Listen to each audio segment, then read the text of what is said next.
Kidhure Kindiki. Asante. Harambee! Harambee!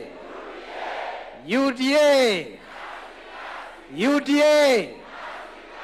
Kazi ni kazi! Kazi ni kazi! Wacha nione tutam.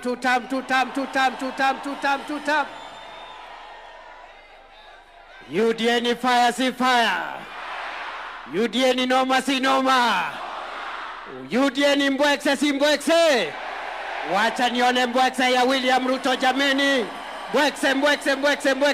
Mbwekse. Asanteni sana, naomba tuketi. Leo ni leo, msema kesho. Leo ni leo, msema kesho. Bas, wenzangu wanachama wa UDA, wagombea viti mbalimbali vya kisiasa.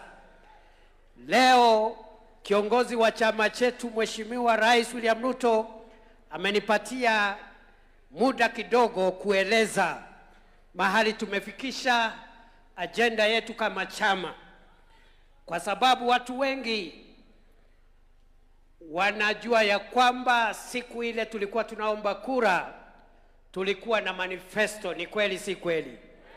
Si tulikuwa na manifesto? Kwa hivyo inatakikana wewe kama mgombea wa kiti cha kisiasa kwa chama chetu ujue vile utajibu maswali ya vile tumefikisha agenda yetu na manifesto yetu, na ile imebaki ujue vile utaeleza mpango ambao tuko nayo wa kukamilisha manifesto yetu ambayo tutaitimiza 100%, 100%. Niendelee nisiendelee? Niendelee nisiendelee?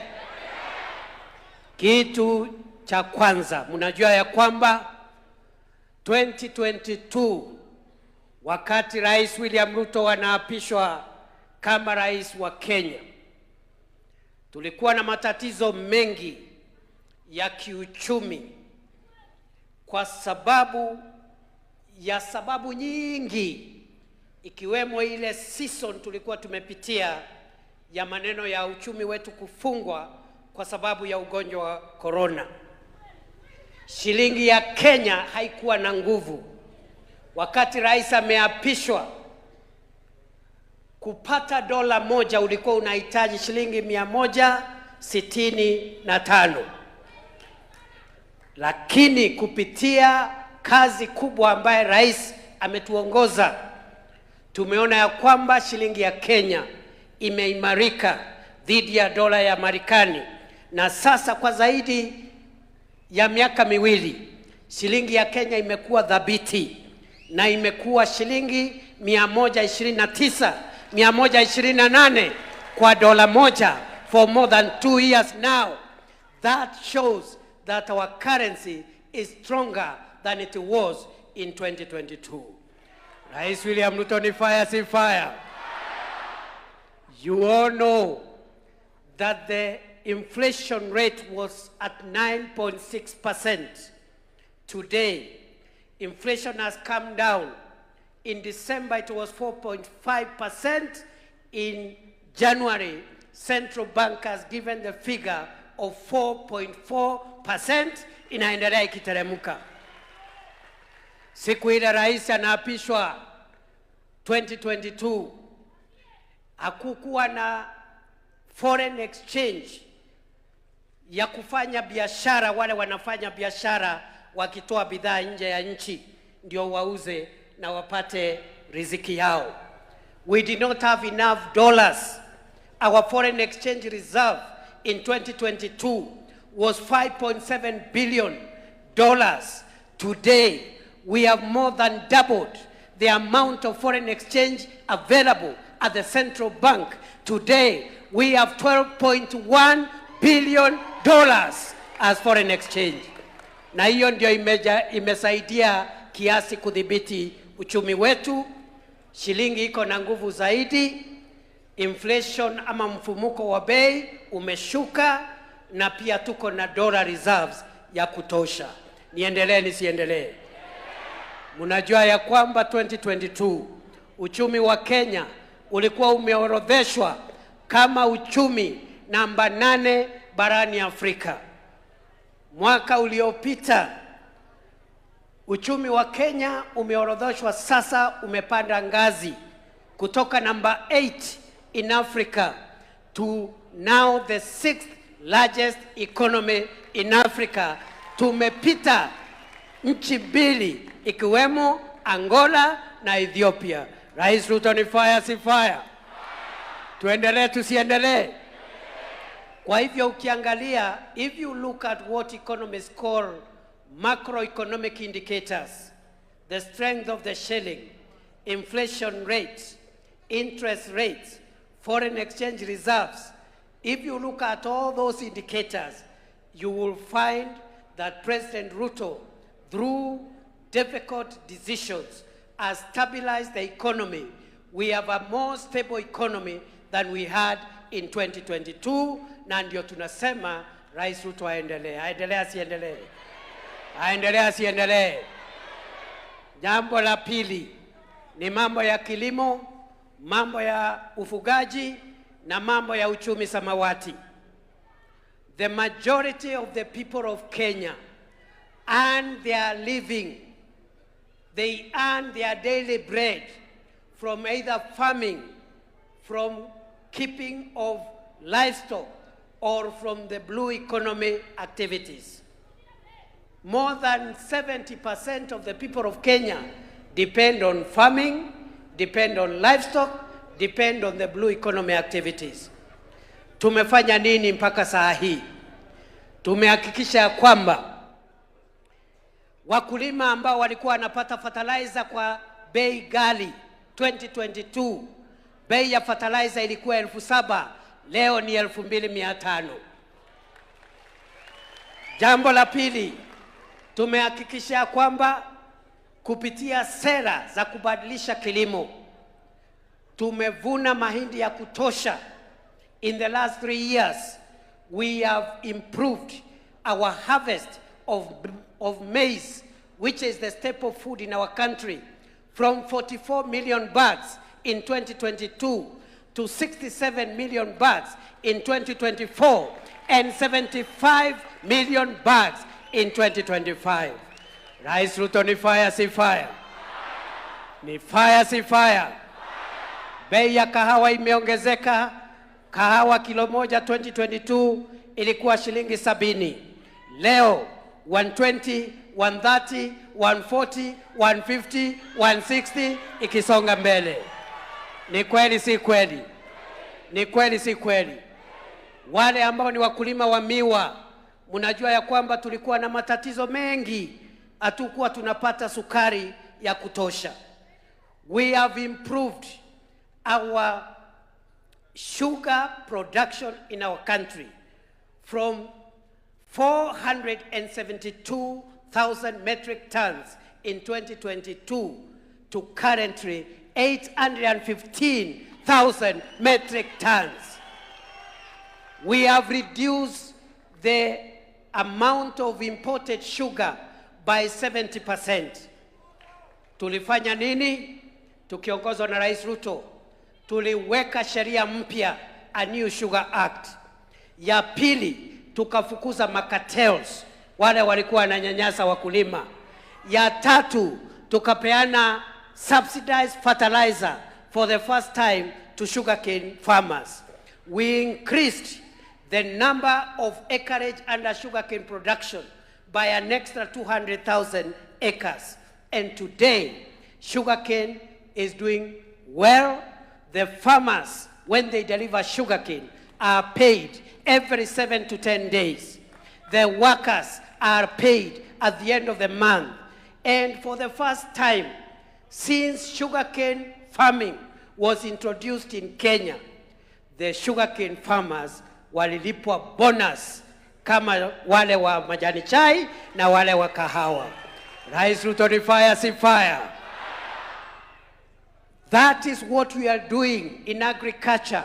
We have so many other value chains. Time will not allow us to discuss all of them. In livestock production, we are producing more more milk than before. In 2022, milk production in Kenya was at 4.6 billion liters. Today, or last year, we have moved from 4.6 billion liters to 5.3 billion liters. Ni fire, si fire. The value of our exports of milk products, dairy products, to the regional market, neighboring countries, the value of our export has risen tremendously, and from what we used to have, 4.9 billion shillings in 2022, and last year we were able to reach 8.9 billion shillings. Rais Ruto aendelee asiendelee? Aendelee asiendelee? Our export of meat for livestock farmers has improved by 45%, and last year we were able to export 12.9 billion shillings for meat exporters from Kenya. Na pale Kenani Athi River tuko karibu kukamilisha sasa Kenya Leather Industrial Park, ambaye itafanya value addition ambaye tumelilia kwa miaka mingi. For more than 60 years, we have been wanting to add value to leather products so that we can make our own shoes, we can make our own bags, and make more money for livestock farmers. The Kenani Leather Industrial Park is almost 90% complete. Hivi karibuni rais anaenda kufungua ili wakulima wale ambao ni wafugaji wapate faida zaidi, na we grow our industry, our manufacturing, and create more wealth for our country. Ni fire, si fire? Niendelee nisiendelee? Niendelee nisiendelee? In the blue economy sector, we are expanding the blue economy. We have already granted beach management units, wale ambao ni wavuvi. Tumepeana grants in 5 counties along the Indian Ocean, in 5 other counties along Lake Victoria shores. We have given grants so far worth 3.2 billion shillings to support fish farmers and people relying on the Indian Ocean and Lake Victoria to earn a living. We are also building fish landing sites. Some of them are complete, others are almost being completed. Along the Indian Ocean, tumemaliza fish landing sites, zingine bado zinaendelea kujengwa, from Lunga Lunga all the way to Mombasa, Kidongo, all the way to Kilifi, Kichwa cha Kati, all the way to Kipini in Tana River, all the way to Mokowe in Lamu, fish landing site, to make sure that we don't have post-harvest losses for our fishermen. When they bring fish, they land in a good place. There is a cooling facilities to make sure that the fish do not rot before they are sold. Around Lake Victoria, we are doing fishing landing sites all the way from in Migori, upwards into Homa Bay, upwards into Kisumu, into Busia, and already some of the landing sites are complete, others are continuing. And therefore, we are also building a fish quality testing laboratory, one in Mombasa and another one in Kisumu, to support fish farmers and build our blue economy. Kitu ya tatu, number 3, ni mambo ya elimu. Mimi nimesikia watu wengine wakiongea mambo ya elimu. Wacha niseme yale tuliahidi na yale tulifanya. Yale tumefanya tayari. Kitu ya kwanza ambayo Rais Ruto alifanya wakati alichaguliwa rais, aliita wataalamu wa mambo ya elimu. The president put in place immediately after his election a presidential working party on education reforms. which was led by Professor Raphael Munavu. That working party assisted the president and the government to implement well thought out education reforms. And I want to report today, number one, in 2022, the budget for education was 500 billion shillings. Today, it is 702 billion shillings. Tumeongeza hatujaongeza? Tumeongeza hatujaongeza? Number two, you look at our manifesto. We sat with the teachers and the other stakeholders in education sector during the campaigns. And we established that we had a deficit of 116,000 teachers. In other words, we did not have enough teachers. We committed during the campaign that we will close the gap so that you can have a good ratio of teachers to pupils. In the last 3.5 years, President Ruto's administration has employed 100,000 teachers, the highest number of teachers employed by any administration in a period of 4 years. Hapo awali tulikuwa tunaandika walimu 4,000 kwa mwaka, 5,000 kwa mwaka. Na kwa sababu tulikuwa tunahitaji kuajiri walimu 116,000 in 5 years, tukaona tukienda na hiyo style hatutafika. And therefore you can see, if we continued employing 5,000 teachers per year, it would have taken 20-something years to employ 116,000 teachers. Nearly 24 years. William Ruto has already employed 100,000. We are remaining with 16,000. Na hii mwaka tunamalizana na hiyo commitment. Rais Ruto ni fire, si fire. President Ruto's administration has also built 23,000 classrooms. Is in the process of building 1,600 laboratories. President Ruto's administration, the UDA administration, the Kenya Kwanza administration has also ensured that going forward, we reduce the number of university students who cannot afford to pay fees. We have introduced a new student-centered funding model that looks at the needs of the individual student as opposed to sending money to universities. And today, I can assure you that many universities that were facing insolvency have come out of insolvency because of the new university funding model. We have increased the money that we give HELB, Higher Education Loans Board. In 2022, it was 17 billion. Last year, 41 billion. We have increased the money we give our universities. In 2022, it was 41 billion, 45 billion. Today, or last year, it was 82 billion.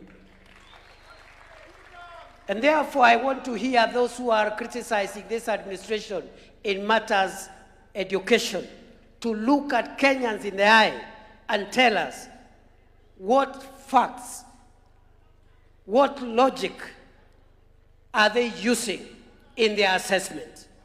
Mimi nasema hivi vile vile. Munajua wakati wa campaign, everywhere we went, wananchi walikuwa wanasema abolish CBC. Ni kweli si kweli? Kwa sababu CBC ilikuwa na mzigo, curriculum ilikuwa na mzigo mkubwa kwa wazazi. Mtoto anakuja nyumbani, anaambiwa tengeneza gari overnight.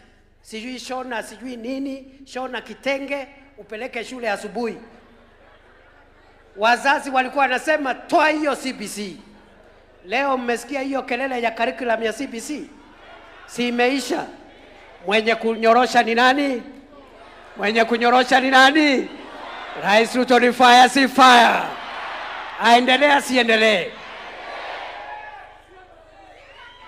Kwa mambo ya TVET, munajua ya kwamba this government so far has employed 3,300 TVET tutors or lecturers. For a long time, the government had forgotten that sector. Enrollment ya wale wanafunzi wako kwa TVET. You know, ordinarily, kwa sababu mimi ni mtu nimekuwa hapo mbele nilikuwa nafundisha, I can say this: you should have more young people in TVETs and tertiary colleges than in universities. Si ni kweli? But we found an inverted pyramid. There were more students in university than in TVETs. Today, the figure of TVET students, which was at 297,000 in 2022, has risen to 718,000 in 3 years. Today, we have introduced far-reaching curriculum changes in TVET, including modularization, to allow Juakali artisans and other people who want to go to TVET to come in for 2-3 weeks for a module, go back and work, come later for another module, go and work, come for another module, and accumulate a credit system that will give them a final certificate once they finish all the modules. So we have introduced curriculum changes to introduce modularization of the curriculum, to introduce recognition of prior learning, and to introduce the dual training policy that mandates or that makes it mandatory for all TVET students to have industry experience before they graduate. Ni 2 terms, si 2 terms. Ni 2 terms, si 2 terms. Ni 2 terms, si 2 terms. Ni 2 terms, si 2 terms. Wacha nione mbwekse ya William Ruto jameni, mbwekse. Wale ambao wanaongea mambo ya elimu tafadhali, I want to reiterate what the party leader said recently. Please don't disturb us. We are trying to sort out the mess you created in the education sector. Tunataka tuwawekee kibao hapo, men at work. Don't disturb. Wewe hapana sumbua sisi. We are busy fixing the problems that you left in the education sector. Fire.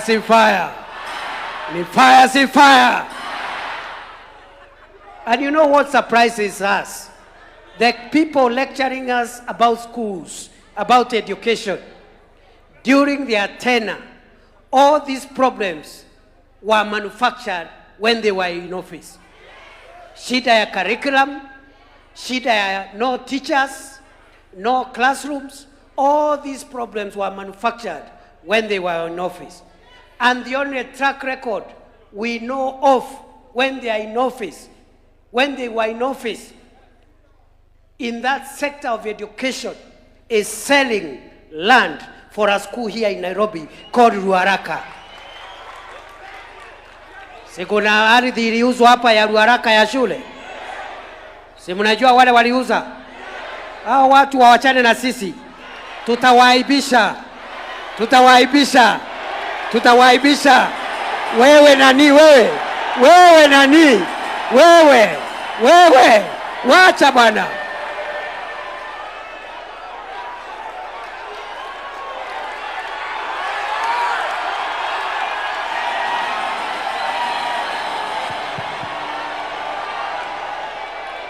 Thank you very much. So, wasituchokoze, na wakituchokoza tutawaambia vile tuliambia ule mwingine pale Mbeere North.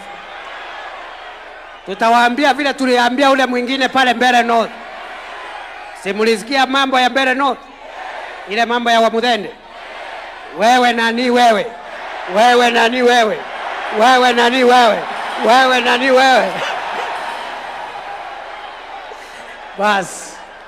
Bas. Number 4. Naomba tuketi jameni. Naomba tuketi. Number 4 ni mambo ya afya. Munajua ya kwamba we committed in our manifesto to change the health insurance program. Sio ati ni mambo tulianza wakati tumeingia ofisi. We said we will change it. Kwa sababu ile NHIF ilikuwa na Wakenya 7 million only. Na tukasema ya kwamba hii NHIF iko na ubaguzi. Wakenya ni 55 million, but only 7 million were covered by NHIF. Ilikuwa lazima uwe na mshahara, uwe na pesa, ndio ukuwe na insurance ya NHIF. Tukabadilisha, tukaleta mfumo wa kufanya kila mtu akuwe sawa. We need to equalize everybody, whether you have a job or you don't have a job, whether you have a salary, you don't have a salary, you have a business, you don't have a business. You can fall sick, you need a medical cover which will take care of you and reduce your medical bills. Today, we have a better scheme that is covering more Kenyans. Instead of the 7 million Kenyans that were covered under NHIF, this morning, under SHA, Taifa Care, 29.2 million Kenyans are registered. Na bado tunaendelea. By December tutafika 45 million. By June next year tutafika 55 million. Hiyo ndio inaitwa universal health coverage ya kila mtu. The challenges that we are addressing now going forward is about the availability of the right drugs in time. Already we have decentralized the availability of health commodities. Hakuna haja sasa kubeba madawa kutoka KEMSA inaenda county headquarters. Madawa sasa inaenda direct kwa dispensary, kwa health center, kwa hospitali. We have also introduced a national equipment support program where we are installing equipment in our health facilities, and we are targeting eventually not to concentrate only on level 6, 5, and 4 as was done previously, but we want to take equipment now to level 2 and level 3 hospitals so that they can have the right equipment. Tuendelee tusiendelee. In terms of primary health care, you know, one of the early policy decisions we made under President Ruto was to employ community health promoters. We have 107,000 CHPs in partnership with county government that are helping at the grassroots to educate the public and make sure that we prevent dangerous diseases from accumulating and from escalating to levels where they become expensive to treat. We have 107,831 CHPs supporting communities at the grassroots and helping them so that to prevent diabetes, to prevent hypertension, to prevent other diseases, and also to encourage those who have existing conditions to take their medicine and to change their lifestyles so that they can live longer, because if you have the right medical advice, even if you have a condition, you can live for a very long time. CHPs in fire, see fire. So we have done so much in the health sector. Because of time, let me go to number 5. Job creation. Kwa vijana. Niseme. Many politicians are giving us lectures about unemployment and lack of income opportunities for young people. Many governments have come and gone, but we have never had a comprehensive, deliberate, intentional program run by government for creating jobs and income opportunities. This is the first time under the UDA administration. Niseme. Munajua tuko na program ya affordable housing. You know we have affordable housing where we are building houses for the people of Kenya to give them dignity. We want to increase the number of Kenyans who live in decent places. That program will transform Kenya in a way we will not believe. It will transform Kenya. That is how. Ni Singapore, si Singapore. Ni Singapore, si Singapore. That is how nations are built. And I want to challenge those naysayers who are saying that they will roll back the affordable housing program. I want you to tell us how else you can quickly increase Kenya's gross national income if you remove housing. The countries that the president is talking about all the time, Singapore, Malaysia, South Korea, all these countries, one of the catalysts, one of the enablers of rapid development is a very well thought out housing and public infrastructure program. Next time they are going to do an assessment, the World Bank, you will see in a short while the placing that Kenya is going to get in the gross national index, income per capita. Kwa sababu nyumba moja ni kama shilingi milioni 2, milioni 3, milioni 4. Now, ordinary people who would never have dreamed of owning a house are house owners. So when you count the income of that person, unaanza na nyumba 2 million. Kabla uhesabu ng'ombe na kuku na ngamia, huyo mtu amesonga. Tuendelee tusiendelee. But more than the houses that we are creating and building for Kenyans, we are creating jobs. Already. Na mnisikiza kwa sababu nyinyi ndio mtaenda kuuza manifesto ya chama huko. The affordable housing program, which also has a market construction program. Si kuna masoko pale? Affordable housing peke yake, we have 235 active sites. Last week ilikuwa 230, lakini nimeambiwa asubuhi we have added 5 more sites. We are 235 sites today, active. We have 400 markets being constructed. We are doing hostels for our students, creating 177,000 student hostel beds across the country for our TVET and university students. We are also doing institutional housing that had collapsed for our police, for our prison officers, for our defense forces, using this affordable housing program. And today, the contracts that have been signed, if you add what has just been signed off, we are now approaching 800 billion Kenya shillings worth of contracts under this program.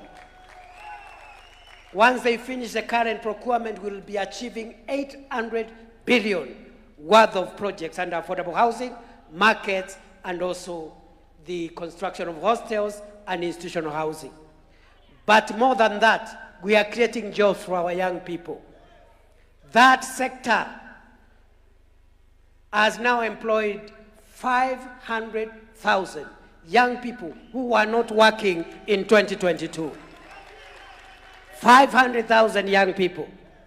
The president has directed the ministry and other stakeholders to make sure by the end of this year that program employs 1 million people. 1 million young people. All manner of jobs, architects, engineers, artisans, electricians, plumbers, everybody in between, quantity surveyors, hata watu ya kazi ya mkono wako area. Kwa hiyo affordable housing. So the people who want to roll back affordable housing program should tell us what they will do with the already 500,000 young people working under that program and who are likely to hit 1 million young people by the end of this year. But we also have another jobs and income creating avenue. We are also encouraging young people who are tech savvy to do digital jobs. What have we done to make sure that digital jobs are increased in the last 3.5 years, 4 years? Number one, we have increased the fiber optic, the construction of the fiber optic cable by 30,000 kilometers. We are also building G2 labs, ICT hubs, and we are also enlarging that space of ICT connectivity. And today, 316 G2 labs are operational. 403 ICT hubs are under construction. We are on target. We had promised 1,450 ICT hubs. We are already past 700 ICT hubs. We will complete that target ahead of the elections. And the Kazi Mtandaoni program, kwa sababu hiyo ya affordable housing, hiyo ya mambo ya hostels, hiyo mambo ya markets, hiyo yote ni kazi kwa ground. Alafu kuna kazi mtandaoni. ICT hubs, G2 labs, business process outsourcing. That sector now of kazi mtandaoni is employing 300,000 young people. We want by the end of the year to hit 1 million young people working under kazi mtandaoni. We are also having Kazi Maju program. Kazi Maju program. When President Ruto was sworn in, there were so many cartels harassing people, trying to assist people using the pretext that they want to assist them to get jobs abroad. Cartels wakakuwa deregistered. Number two, we negotiated bilateral labor agreements with about 13 countries in all parts of the world to give legal protection to young people who leave Kenya to look for a job and an income, send some money home, and after a few years, return home and help us to build our country. So now we have a very well-structured Kazi Maju program, as a result of which, by this morning, 538,000 young people are working abroad. And as a result of that, we have increased our diaspora remittances. Ile pesa inatuma kutoka ng'ambo has increased by an extra $1 billion in the last 3 years.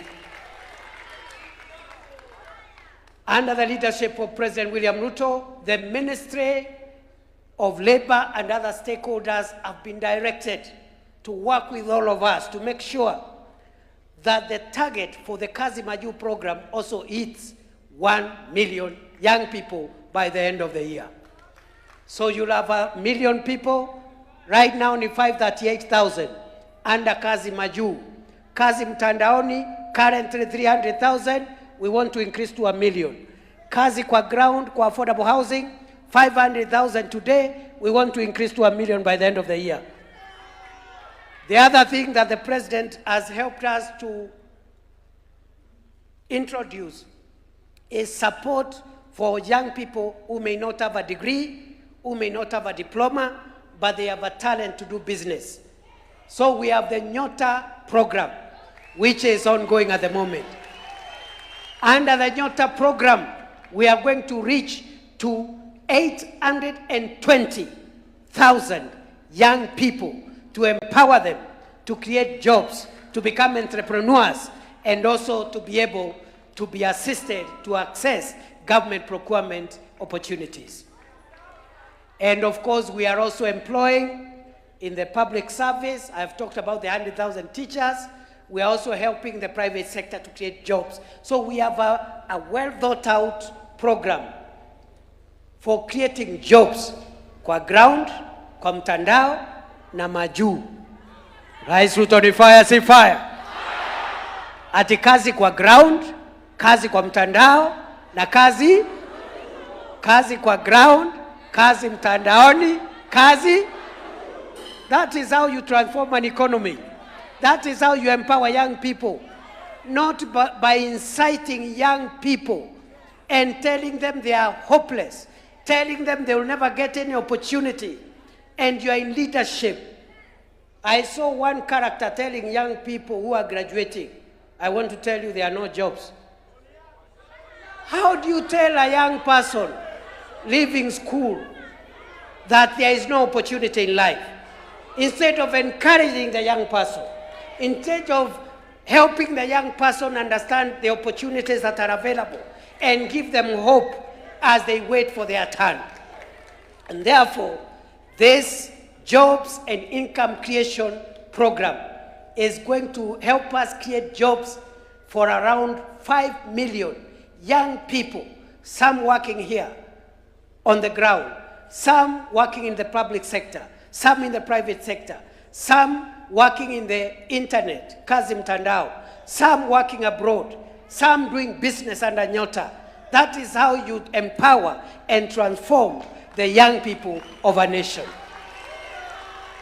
Vijana hoye! Vijana hoye! Mimi najua aspirants wengi hapa ni vijana. That is what your party, UDA, believes in terms of empowering young people. Rais Ruto aendelee asiendelee? Aendelee namna hiyo? Very quickly, infrastructure. Infrastructure, barabara zilikuwa zimekwama. When President Ruto was sworn in 2022, all the contractors on Kenyan roads had stopped working. The roads that were started in 2014, 2015 had stalled across the country. Some of them stalled in 2018, others stalled in 2019, others in 2020. By the time President Ruto was sworn into office, we had pending bills owed to contractors of 190 billion Kenya shillings.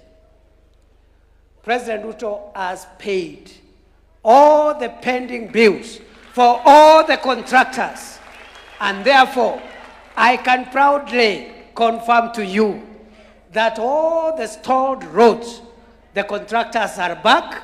If they have not arrived, they are on the way, and those roads, we have enough money to build and complete them, a total of 6,000 kilometers. So our roads program is back.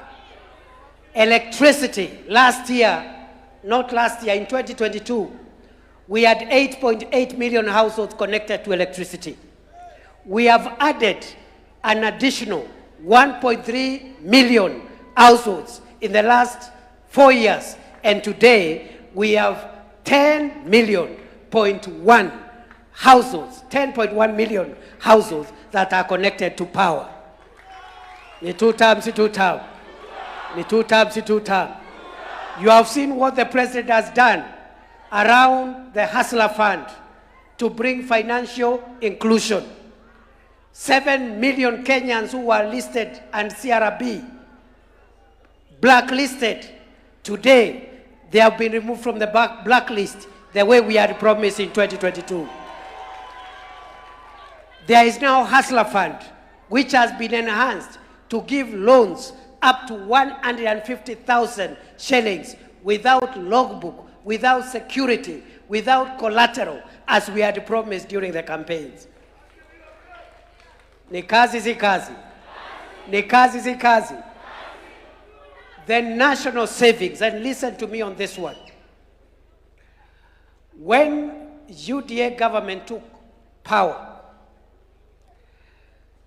the amount of money we had saved at NSSF was 320 billion shillings for 62 years.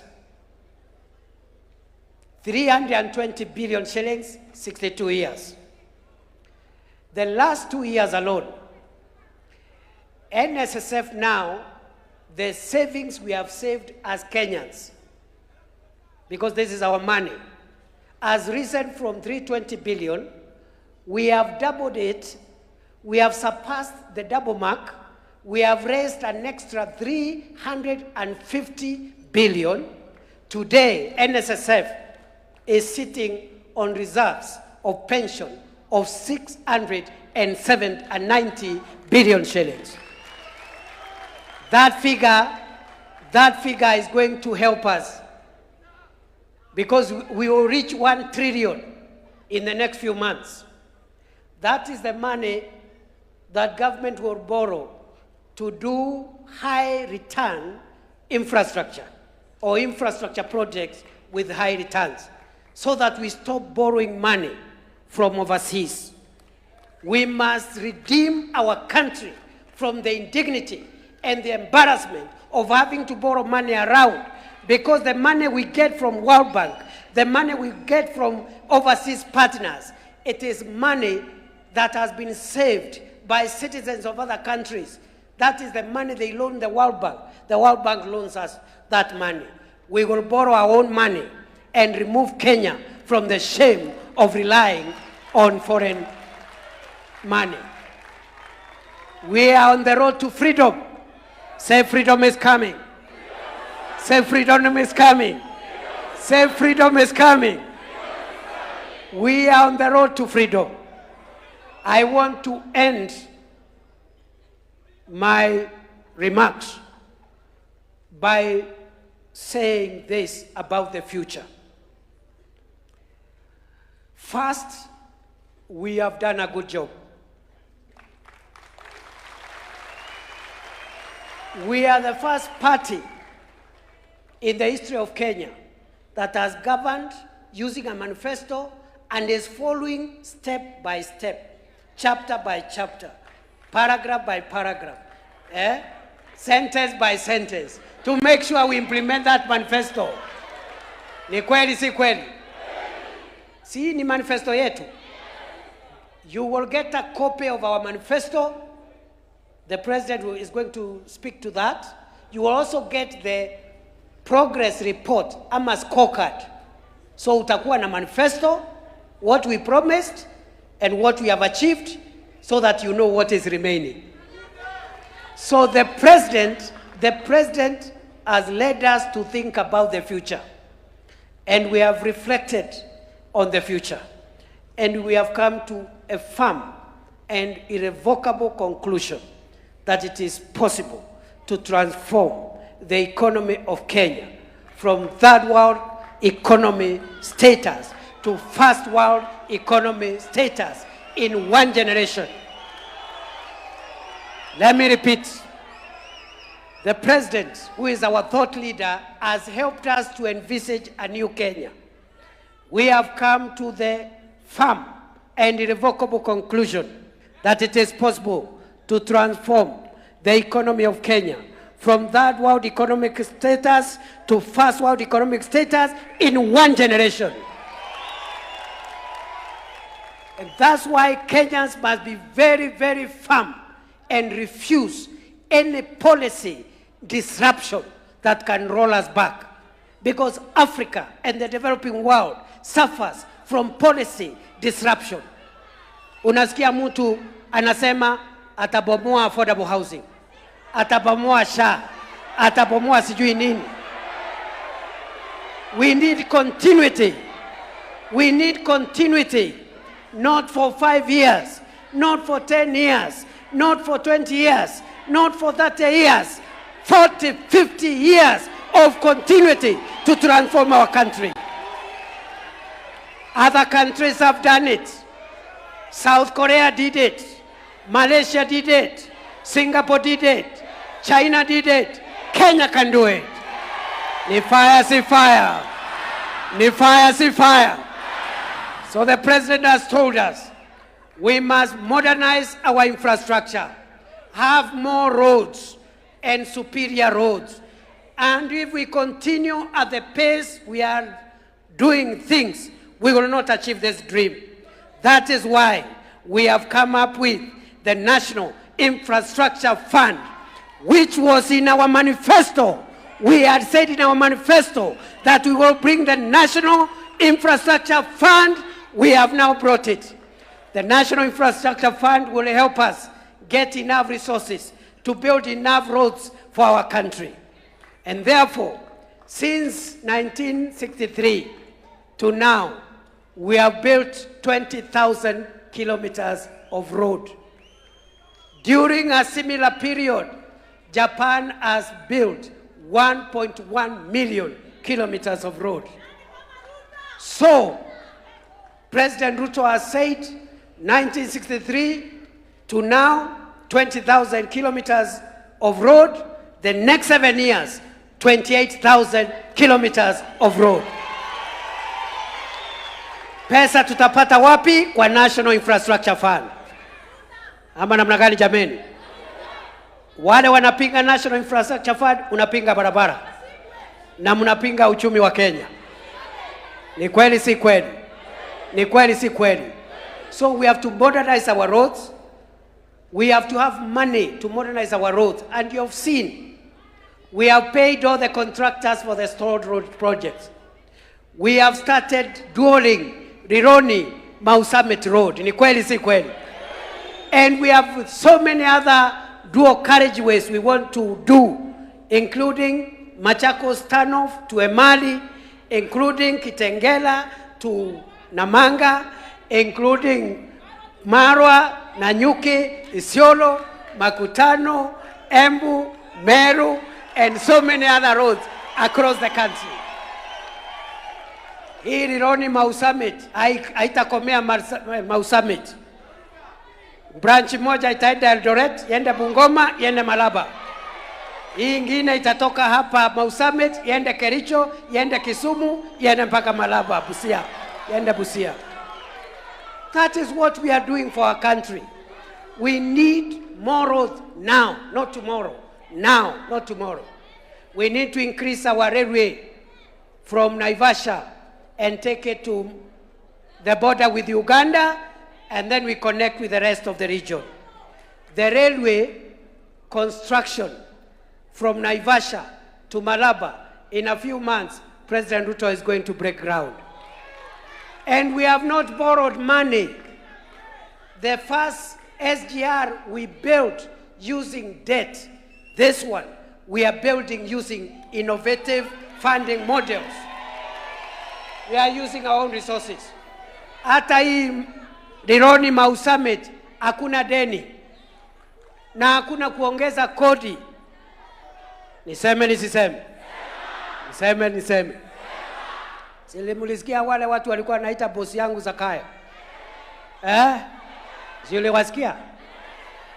Those characters, they are in for a rude shock. Because, you see, the president is a scientist, but he is also a thought leader. He understands that to build a nation, you don't look for short-term populism, quick fixes that will evaporate the next week. You must plan long-term. Even if it is turbulent now, you must plan long-term. Like a captain of a long haul, a long flight. If you are the captain of a long flight, 15 hours flight, you must plan the whole journey. Do not be disrupted by the turbulence during takeoff. You must steady the ship. You must steady the vehicle until you reach where you are reaching. Niseme nisiseme? Hii ujinga ya kutafuta umaarufu wa leo ambao utaisha kesho, tuwache kama Wakenya jameni. Isn't it?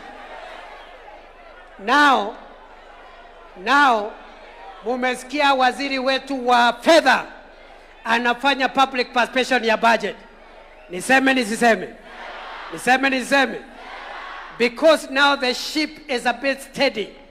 Because now we are on the cruising level. The turbulence is gone. The plane now is stable. It is steady.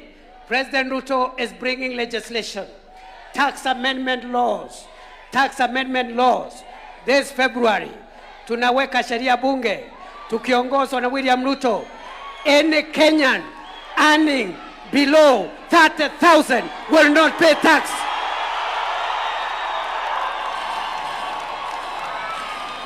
Ni fire si fire. Ni fire si fire. Wale watu ya Zakayo wamezama wajazama. Watu ya Zakayo wamezama.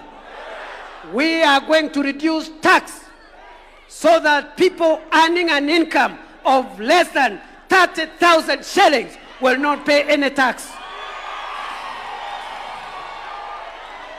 Kama rais wetu angeingiwa na woga, if he was a coward, if he didn't make the hard decisions in 2022 to steady the economy, we will not be talking about exempting Kenyans from paying tax today. Na sijui kama mnaelewa, hiyo group ya less than 30,000 and less, 1.5 million Kenyans who are going to be exempted from tax. Rais Ruto, ni fire si fire, ni noma si noma. We built more roads, we built more railways, we built a new airport, and the solution, National Infrastructure Fund and the Sovereign Wealth Fund. Kwa hayo mengi, Rais Ruto, ni fire si fire.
Nani agumumno metutoa mbali.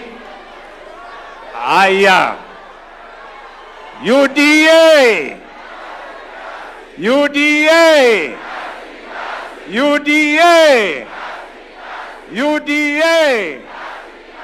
Kazi ni kazi, kazi ni kazi, kazi ni kazi. Harambe, harambe, harambe. UDA, UDA. Kazi ni kazi, kazi ni kazi. Salala. Ni leo si leo, ni leo si leo. Basi tunaweza keti. Ndugu zangu wanachama wa UDA, kwanza wacha nichukue nafasi hii kuwashukuru sana kwa kunipatia nafasi ya kuwa kiongozi wa chama cha kitaifa, chama ambayo kinaelewa mambo ya Kenya, chama ya UDA. Mimi ninasema kwa heshima kubwa, asanteni sana, asanteni sana. Narudia tena kusema asanteni sana. Ya pili, mimi nataka nichukue nafasi hii niwakaribishe hapa State House leo, kwa sababu